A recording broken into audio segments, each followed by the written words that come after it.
ሰላም እንዴት ናችሁ? ተመልሰናል ዛሬ በሌላ ቪዲዮ። ዛሬ ደግሞ የምናወራው ጂም ውስጥ ወይንም ፊትነስ ውስጥ የምንሰራቸው ስህተቶችን ለማውራት ነው። እኔ ይህን ሁሉ ዓመት ስሰራ ኤክሰርሳይዝ ሳደርግ ጂም ውስጥ ባቀው ብዬ የምቆጨው ነው ማለት ይቻላል።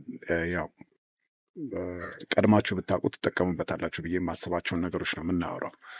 የፊትነስ ሚስቴኮች ወይንም ስህተቶች ጂም ውስጥ እነዚህን ስህተቶች ቀድመን በማወቅ ብዙ ነገር እንጠቀማለን። ስለነሱ ነው የምናወራው።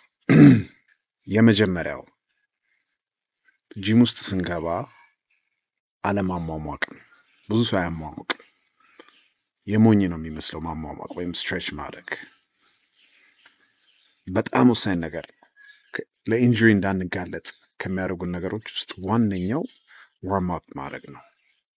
ብለድ ፍሎዋችንን ብለድ ሰርኩሌሽናችንን ማስተካከል ኤክሰርሳይዝ ከማድረጋችን በፊት። ለምሳሌ ሾልደር ስንሰራ ሾልደራችንን በላይት ዌይት መጀመሪያ ማሟሟቅ፣ ስትሬች ማድረግ።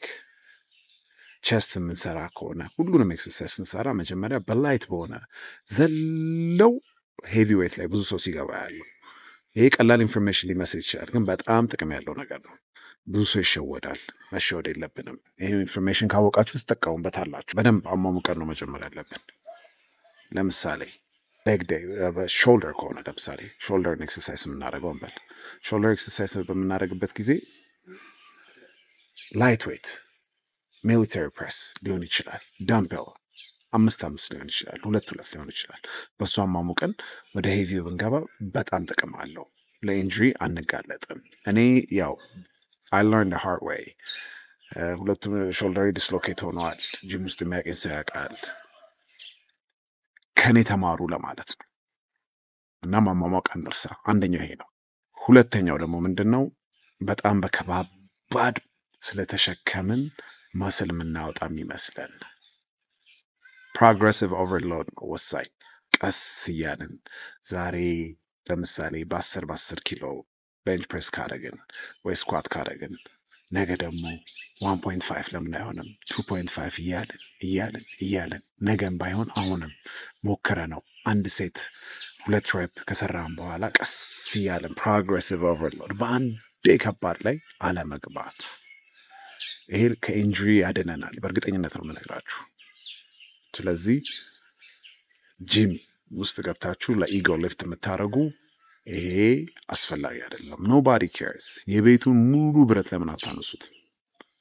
እዛ ውስጥ የዌት ሊፍቲንግ ካምፒቲሽን የለም። ኢጓችሁን ለማስደሰት የምታደርጉት ማስለም የሚመጣው በከባድ ብቻ ስለተሰራ አይደለም። ሶስተኛው ምንድነው? ኬጁዋል አለመኖር ነው።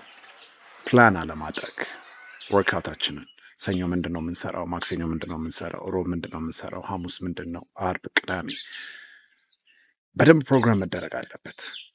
የትኛው ፓርታችን ነው ዊክ፣ የትኛው ነው የመጣውን ደጋግሞ ለመስራት። ለምሳሌ ባይሴፕስ ያለው ሰው በሳምንቱ ለምን ባይሴፕስ ይሰራል? እግር ከሌለው ለምን እግር አይሰራም? የኳድ ችግር ካለበት ኳዙን መጀመሪያ ሰርቶ ከ3 ቀን በኋላ ደግሞ ሃምስትሪንጉን ቢሰራ። ይሄ ፕላንድ ነው። ስለዚህ በደንብ ፕላንድ መሆን አለበት። ከአመጋገባችን ጋር ካለን ስኬጁል ጋር ካለን ታይም ጋር በደንብ መታሰብ አለበት ኢፌክቲቭ ለመሆን። ዝም ብለን በቃ አንዳንድ ሰው ይገባና ዛሬ ምን ልስራ ሌግ ልግባ እባክህ አይሆንም። ሪከቨር ማድረግ አለበት፣ ፕላን መደረግ አለበት። ይህንን አንርሰው። ቀላል ኢንፎርሜሽን ሊመስል ይችላል፣ ግን በጣም ለውጥ የምናመጣው ያንን ስናደርግ ነው። ሰውነታችንም ላይ ለውጥ የምናየው። አራተኛው ምንድነው? ሪከቨሪ ታይምን ኔግሌክት ማድረግ ነው። ይሄ ማለት ምንድን ነው? መስላችን የሚያድገው ቲሾ ቴራፒ እናደርጋለን። ቲሾችንን ብሬክ እናደርገዋለን ኤክሰርሳይዝ እናደርግ። ከዛ ደግሞ ሪከቨሪ ታይም ይፈልጋል። ሪከቨር ካላደረገ አያድግም፣ ይጫጫል እንጂ። ብዙ ሰው በቃ በጣም ሃርድ ወርክ ስለሰራ ብቻ ይመስለዋል መስል የሚያመጣው ወይንም ፊት የሚሆነው ነው። ይሄ ሚስ ኢንፎርሜሽን። ከኔ ተማሩ። እኔ በሳምንት በቃ ሁሉንም ቀን የምሰራበት ቀን ብዙ ቀን ነበር። በሪከቨሪ ታይም አላምንም፣ ሃርድ ወርክ ነበር የማምነው። ግን ሪከቨር ሲያደርግ ነው ልክ መስላችን ቴራፒ ያደርጋል። ከዛ ፕሮቲን እንሰጠዋለን፣ ይጠገናል። ከዛ በኋላ ኤክሰርሳይዝ ስናደርግ እያለ እያደገ ነው የሚመጣው። እንደዛ ነው የሚሰራው የሰው ልጅ ሰውነት ወይንም የኛ ባዲ። ስለዚህ ሪከቨሪ ታይም እንስጠው። ግድ የሚል ግድ በቃ አስፈላጊ ነገር ነው ሪከቨሪ ታይም። ያለ ሪከቨሪ ታይም አያድግም መስላችን። ስለዚህ ብሬክ እንስጠው፣ እናሳርፈው። ማረፍን አንፍራ። ይሄኛው አምስተኛው ምንድነው? ብዙ ሰው የሚሸወደው ካርዲዮ በየቀኑ የሚሰራ ብዙ ሰው አለ። ባዲያችን የራሱ ሜካኒዝም የራሱ አሰራር አለው። ያንን በደንብ ማወቅ አለብን፣ ማዳመጥ አለብን፣ አዌር መሆን አለብን። ሰውነታችንን ካላወቅነው በጣም ነው የሚሸውደን። እንደውም አንዳንዶቹ ምን ይላሉ? our body is smarter than us, your body is smarter than you ይላሉ። ካንተ በላይ ስማርት ነው። ኮንፊውዝ ካላረከው አዳፕት ያደርጋል። ስለዚህ ብዙ ሰው ካርዲዮ በመስራት ለውጥ የሚያመጣ ይመስላል ነው። እንደዛ አይደለም የሚሰራው። ስትሬንግዝ ትሬኒንግም ያስፈልጋል፣ ብረትም ለማስል ማለት ነው። መክሳት የሚችለው ስለሮጠ ብቻ ትሬድሚል ላይ ወጥቶ ስለሮጠ የሚመስለው ሰው አለ ነው። ስትሬንግዝ ትሬኒንግ ሂት ወርክአውት ሊሆን ይችላል፣ ኤሮቢክስ ሊሆን ይችላል። የተለያየ መቀየር አለብን ባዳችን አዳፕት እንዳያደርግ። ካርዲዮ ብቻ አናብዛ ነው። ስድስተኛው አመጋገብ ነው። ብዙ ሰው እንደውም ይህንን ነው የማያውቀው። አመጋገብ ትልቅ ቦታ ነው ያለው። 70% 60% እንደ ሰው ይለያያል። ብዙ ሰው የኒውትሪሽን ዕውቀት የለውም። ሊኖረን ይገባል። አመጋገባችንን ካወቅን የሰውነታችን ላይ የምናየው ለውጥ ይፈጥናል። ቶሎ ለውጥ እናያለን። ማስል ቶሎ ፊት እንሆናለን። ግን አመጋገባችን ዕውቀት ከሌለው አይሆንም። ስለዚህ ፊውል ነው። ስለሰራን ብቻ አይደለም። አመጋገባችን ላይ በጣም ልክ እንደ ወርክአውቱ ማሰብ መጠንቀቅ አለብን። አላንዛዛው እና በቃ ያው ኒውትሪሽን ማተርስ። ስድስተኛው ይሄ ነው። በደንብ ልንጨነቅበት ይገባል። ሰባተኛው ኢንኮንሲስተንት ኤፈርት ማለት ምንድነው? ኮንሲስተንሲ የሌለው ብዙ ሰው አለ። ጂም ይገባል፣ 2 ቀን ይሰራል፣ 1 ወር ያርፋል፣ ከእንደገና ይመለሳል፣ ከእንደገና ይጀምራል። ሞቲቬትድ ሲሆን ሄዶ ይገዛል የስፖርት ጊር፣ ከእንደገና ደግሞ ያቆማል። ወጥሮ ይሰራል 1 ወር ምናምን ነው። ላይፍ ስታይል ነው መሆን ያለበት። ላይፍ ስታይል እስካልሆነ ድረስ ጂሙን ኦብሰሲቭሊ በፓሽን እስካልወደድነው ድረስ ለውጥ አናይም። እንደ ስራ ካየ ነው። ፔኑን ኤምብሬስ ማድረግ አለብን። ፔኑን መውደድ አለብን። ስለዚህ ኮንሲስተንሲ ማተርስ። ከምንም ነገር በላይ ኮንሲስተንትሊ ስንሰራ ነው ለውጥ የምናየው። አለበለዚያ ለውጥ አናይም። በቃ መግባት መውጣት እንደውም እንሰላቻለን። ስለዚህ ኮንሲስተንሲ ላይ እናስብበት። 8ኛው ሞቢሊቲ ወይንም ፍሌክሲቢሊቲ ነው። ስትሬች ማድረግ አለብን። መተጣጠፍ ስትሬች ማድረግ አለብን።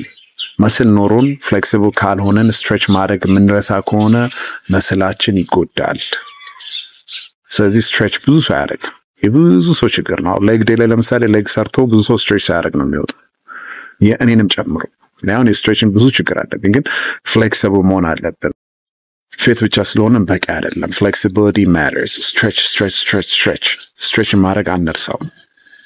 እንደዚህ ሰውነት ኖሮን ጡንቻ ኖሮን ስቲፍ ከሆነን ጥሩ አይሆንም። ፊትነስ ከፍሌክሲቢሊቲ ጋር አብሮ ሲሄድ ነው ጥሩ የሚሆነው፣ ሄልዲም የሚሆነው። ስለዚህ ስትሬች ማድረግ አንርሳ። 9ኛው ብዙ ሰው የሚጠቃውና ብዙ ሰው የማያውቀው ስህተት ራሱን ከሌላ ሰው ጋር ኮምፔር ማድረግ። ይሄ ትልቅ በቃ መሆን የሌለበት ነገር ነው። ይሄ ማለት ምንድነው? ብዙ ሰው ስፔሻሊ ኢንስታግራም ላይ፣ ሶሻል ሚዲያ ቲክታክ ላይ ሌላ ኢንፍሉዌንሰሮች፣ ሌላ ፊት የሆኑ ሰዎችን ያይና ራሱን ኮምፔር ያደርጋል ከሌላ ሰው ጋር። ይሄ መሆን የለበትም። ከራሳችን ጋር ነው ኮምፒቲሽኑም ሁሉ ነገሩ መሆን ያለበት። ስፔሻሊ ፊትነስ ላይ ሌላ የምናይ ከሆነ በቃ ሞራላችን ነው የሚነካው። መሆን የለበትም። እንትና በጣም የሚገርም 6 ፓክ አለው፣ እኔ ግን ቦርጭ አልቀነሰም። ትንሽም ቀንሶ ማለት ነው። ራሳችንን ሳናስበው ከሌላ ጋር ኮምፔር ማድረግ የለብንም። ፊትነስ ላይ በጣም ትልቅ ችግር ነው። የራሳችንን መውደድ አለብን። የራሳችንን ለውጥ ነው ማየት ያለብን። ከትላንት የተሻለ መሆናችንን ነው ማየት ያለብን። የዛኔ ነው ለውጥ የሚመጣው እንጂ ከሰው ጋር ኮምፔር ራሳችንን ካደረግን በጣም ትልቅ ስህተት ነው ጂም ውስጥ። ስለዚህ ራሳችንን እንውደድ፣ ከሌላ ሰው ጋር ኮምፔር እናድርግ። ኮምፔርም ካደረግን ከራሳችን ጋር። 9ኛው ይሄ ነው። እኔም ብዙ ጊዜ የተሸወድኩበት ነገር ነው። 10ኛው በጣም መወራት ያለበት ሴቲንግ አንሪሊስቲክ፣ በቃ ተጨባጭ ያልሆነ ጎል ማስቀመጥ። ይሄን የሚያህል ቦርጭ ኖሮት አንዳንድ ሰው እንዴ እኔ 2 ወር ስጠኝ 6 ፓክ አሳያለሁ ይላል። አንዳንድ ሰው ደግሞ 6 ፓክ ይፈልግና 2 ሳምንት ስጠኝ። ሁለት ቀን በቃ በአጭር ጊዜ የሚመኛል። ይሄ አይሆንም። ይሄ አንሪሊስቲክ ነው። እንደውም በቃ ከጌሙ ነው የሚያስወጣን። ሊሆን አይችልም። የብዙ ጊዜያት ሂደት ተደምሮ ነው የብዙ ጊዜ ፔን ነው የሚያመጣው ፊትነስን። ሲክስ ፓክ ሆነ ባይሴፕስ ሆነ እግር ሆነ በአንዴ ለውጥ ለማየት አንጓጓ። ሪሊስቲክ የሆነ ጎል እናስቀምጥ። 6 ወር ይሄን እንደዚህ ያደርጋለሁ። ብዙ ሰው ነው እንደዛ የሚለኝ። እኔ እኮ ምን 2 ወር ስጠኝ አሳያለሁ ነው። እንደዛ ቢሰራማ ሁሉም ሰው ፊት ይሆን ነበር። እውነታው ግን ያ አይደለም። ስለዚህ እነዚህ ነገሮች በደንብ መሰመር አለባቸው። እነዚህ ነገሮች ካረግን ለውጥ በእርግጠኝነት ፊትነስ ላይ እናያለን። እኔ ነኝ ቃል እገባላችሁ። 10ን ነገር ግግም ብለን እስኪ እናርገው። በጣም ለውጥ እናያለን። እዚህ ድረስ ስላያችሁት በጣም አመሰግናለሁ። እኔ ያው በከባዱና በትራያል ኤንድ ኤረር የተማርኩትን ለእናንተ ለማቅረብ ነው እንደዚህ የመጣሁት። እነዚህ 10 ነገሮች እኔ ሳላቅ የተሳሳትኳቸው ነገሮችና በደንብ ልታስተውሉት የሚገባ የፊትነስ ስህተቶች ናቸው። ፊትነስ ውስጥ ብዙ ሰው የሚሰራቸው ስህተቶች ናቸው። እነዚህን በተቻለ መጠን ለመቀነስ እንሞክር። እነዚህ ስህተቶች ለውጥ ማየት ፊት መሆን የምንፈልግ ከሆነ እዚህ ድረስ ስላያችሁት በጣም ነው የማመሰግነው። ያ በተቻለ መጠን ለማፍጠን ሞክሬያለሁ። በጣም አመሰግናለሁ። ፒስ